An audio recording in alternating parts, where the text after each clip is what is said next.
ಯಶವಂತಪುರ ವಿಧಾನಸಭಾ ಕ್ಷೇತ್ರ ಕೆಂಗೇರಿ ವಾರ್ಡ್ ವ್ಯಾಪ್ತಿಯ ಶಿರ್ಕೆ ಸರ್ಕಲ್ ಬಳಿಯಿಂದ ಬಿಬಿಎಂಪಿ ಗಣೇಶ ಆಟದ ಮೈದಾನದವರೆಗೂ ಆಪರೇಷನ್ ಸಿಂಧೂರ ಕಾರ್ಯಾಚರಣೆಯ ಅಭೂತಪೂರ್ವ ಯಶಸ್ಸಿನ ಕಾರಣ ಯಶವಂತಪುರ ವಿಧಾನಸಭಾ ಕ್ಷೇತ್ರ ವ್ಯಾಪ್ತಿಯ ಮಾಜಿ ಸೈನಿಕರು ಹಾಗೂ ದೇಶಭಕ್ತ ಸಾರ್ವಜನಿಕರೊಂದಿಗೆ 1000 ಅಡಿಗಳ ಉದ್ದದ ಬೃಹತ್ತಿ ತಿರಂಗ ಯಾತ್ರೆ ನಡೆಸಲಾಯಿತು.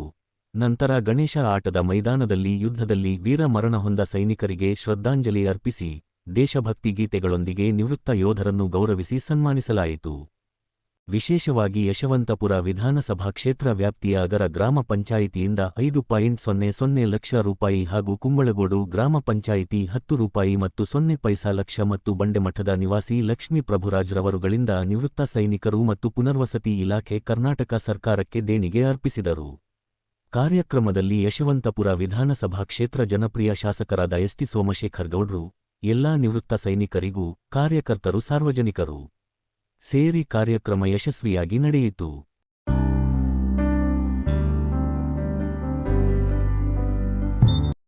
ಆತ್ಮೀಯ ಬಂಧುಗಳೇ, ನಮ್ಮ ಸೈನಿಕರ ಅಧ್ಯಕ್ಷರು ಸಂಪೂರ್ಣವಾಗಿ ಮಾತನಾಡಿದ್ದಾರೆ. ಸಮಯ ಅಭಾವದಿಂದ ಯಾವ ಸೈನಿಕರು ಬೇರೆಯನ್ನು ಮಾತನಾಡಲಿಕ್ಕೆ ಅವಕಾಶ ಆಗ್ತಾ ಇಲ್ಲ. ಸೈನಿಕರಿಗೋಸ್ಕರನೇ ನಾವು ನಮ್ಮ ಕ್ಷೇತ್ರದಲ್ಲಿ ಇವತ್ತು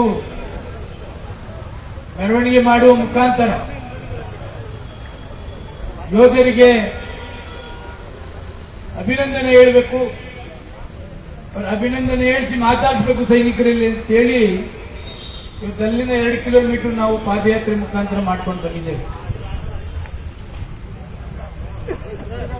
ಭಾರತ ದೇಶ ನೋಡ್ತಕ್ಕಂಥ ಸನ್ನಿವೇಶ, ಜಮ್ಮು ಕಾಶ್ಮೀರದಲ್ಲಿ ಪ್ರವಾಸ ಮಾಡಿದಂತ ದಂಪತಿಗಳು ಮತ್ತೆ ಅವರ ಪುತ್ರ ಪುತ್ರಿಯರು ಯಾರೂ ಕೂಡ ನೆನೆಸ್ಕೊಳ್ಳಕ್ ಆಗದೇ ಇರ್ತಕ್ಕಂಥ ಸನ್ನಿವೇಶ. ಅದು ಪಾಕಿಸ್ತಾನದಲ್ಲಿ ಆಗಿಲ್ಲ, ಜಮ್ಮು ಕಾಶ್ಮೀರದಲ್ಲಿ ಆಗಿದೆ. ಗಂಡ ಹೆಂಡತಿ ಮಕ್ಕಳು ಸಂತೋಷದಿಂದ ಪ್ರವಾಸದಲ್ಲಿ ಇರ್ತಕ್ಕಂಥ ಸಂದರ್ಭದಲ್ಲಿ ಹೆಂಡತಿ ಮತ್ತೆ ಮಕ್ಕಳ ಮುಂದೆ ಅವರ ಗಂಡನರನ್ನ ಶೂಟ್ ಮಾಡ್ತಕ್ಕಂಥ ಸನ್ನಿವೇಶವನ್ನ ನಾವೆಲ್ಲ ಕೂಡ ನೋಡಿದ್ದೇವೆ. ಇದು ಭಾರತ ದೇಶದಲ್ಲಿ ಆಗಬಾರ್ದಾಗಿತ್ತು.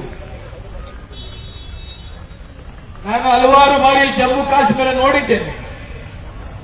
ಹೆಜ್ಜೆ ಹೆಜ್ಜೆಗೂ ಸೈನಿಕರು ಕಾವು ಕಾಯ್ತಾ ಇರ್ತಾರೆ, ಸೆಕ್ಯೂರಿಟಿ ಟೈಟ್ ಇದೆ.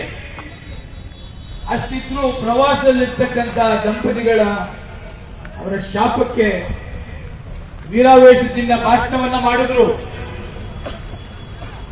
ಆ ವೀರಾವೇಶ ಭಾಷಣದಿಂದ ಇಡೀ ಪ್ರಪಂಚ ನೋಡ್ತಾ ಇತ್ತು. ಎಲ್ಲ ಭಯೋತ್ಪಾದಕರನ್ನ ಧ್ವಂಸ ಮಾಡ್ತಾರೆ, ಇನ್ಯಾವತ್ತೂ ಕೂಡ ಭಯೋತ್ಪಾದನೆ ಇರೋದಿಲ್ಲ ಕರ್ನಾಟಕ ಇಂಡಿಯಾದಲ್ಲಿ ಅಂತಕ್ಕಂಥ ಅವರ ಭಾಷಣ, ವೀರಾವೇಶದ ಭಾಷಣ, ಪದೇ ಪದೇ ಸಭೆಗಳು, ಎಲ್ಲ ಮೀಡಿಯಾಗಳು. ಆದರೆ ಇವತ್ತು ಪ್ರಪಂಚದಲ್ಲಿ ಎಲ್ಲರೂ ಕೂಡ ಕಾಮೆಂಟ್ ಮಾಡ್ತಕ್ಕಂಥ ರೀತಿ ಆಗಿದೆ. ಪ್ರತಿಯೊಬ್ಬರು ಮನಸ್ಸಲ್ಲೂ ಕೂಡ ಯುದ್ಧ ನಿಲ್ಲಿಸಬಾರ್ದಾಗಿತ್ತು. ಸಂಪೂರ್ಣ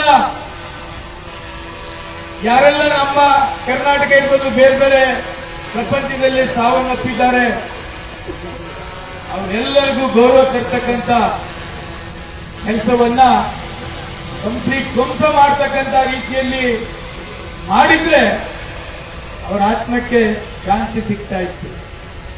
ಅವ್ರ ವೀರಾವೇಶದ ಭಾಷಣ ಎಲ್ಲೂ ಆಗಲಿಲ್ಲ.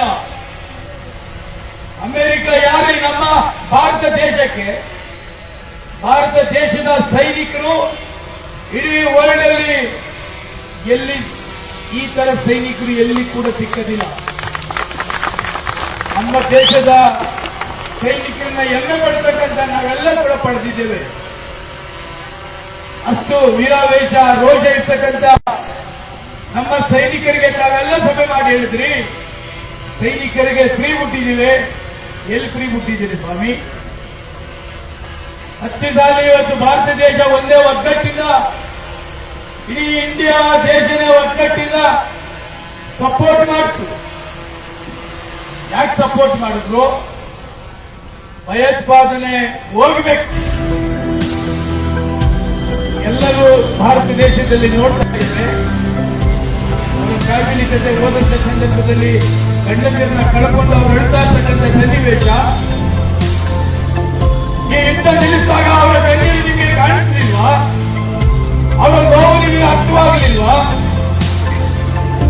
ಅವರ ನೋವು ನಿಮಗೆ ಅರ್ಥವಾಗಿದ್ರೆ ಈ ಭಯೋತ್ಪಾದನೆಯನ್ನ ನಿಲ್ಲಿಸತಕ್ಕಂಥ ಅಲ್ಲಿಯ ತನಕ ಯುದ್ಧವನ್ನ ತಾವು ಮಾಡಬೇಕಾಗಿತ್ತು. ಟ್ರಂಪ್ ಹೇಳ್ತಾನೆ, ನಾನು ಹೇಳಿದ್ದಕ್ಕೆ ನಿಲ್ಲಿಸ್ತೇನೆ ಅಂತಾರೆ. ನಮ್ಮ ಯೋಧರು ಶಕ್ತಿವಾಗಿಲ್ವಾ? ನಮ್ಮ ಯೋಧರಿಗೆ ಉಳಿ ಬಿಟ್ಟಿರೋದನ್ನ ಒಂದು ವಾರ 10 ದಿನದಲ್ಲಿ ಧ್ವಂಸ ಮಾಡ್ತಾ ಇದ್ರು.